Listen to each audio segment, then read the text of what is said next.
Now to the war in Ukraine, the UN saying more than 6 million people have fled the country in the nearly 3 months since Russia's invasion began, a majority crossing the border into Poland.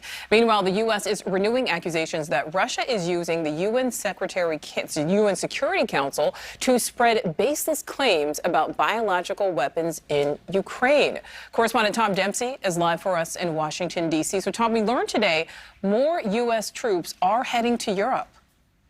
Yeah, that's right, Nicole. The Pentagon announced on Friday that over 10,000 American military personnel will head over to Europe to replace the deployed troops that are already there. But, of course, this war continues to produce images of just awful destruction over there. And on Friday, the United States Secretary of Defense spoke with his Russian counterpart for the first time since February.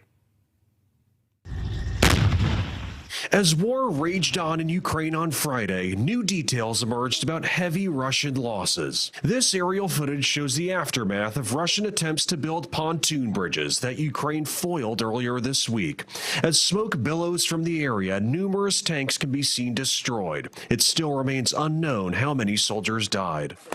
With the war showing no signs of slowing, the U.S. announced on Friday the deployment of over 10,000 military personnel to replace previously deployed Army forces in Eastern Europe who helped train Ukrainian soldiers with new weapons. These deployments are one-for-one unit replacements, which will leave our overall force posture in the region, approximately 100,000, unchanged.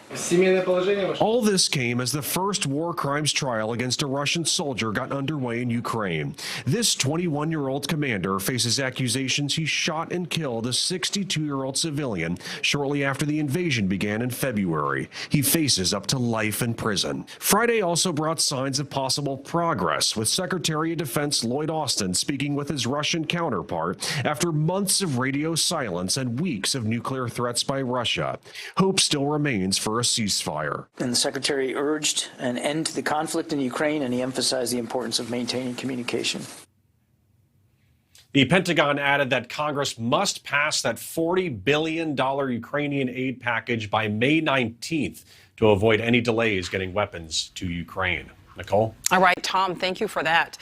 Thank you for watching. Click the red subscribe button below so you can get more of NewsNation's fact-driven, unbiased coverage.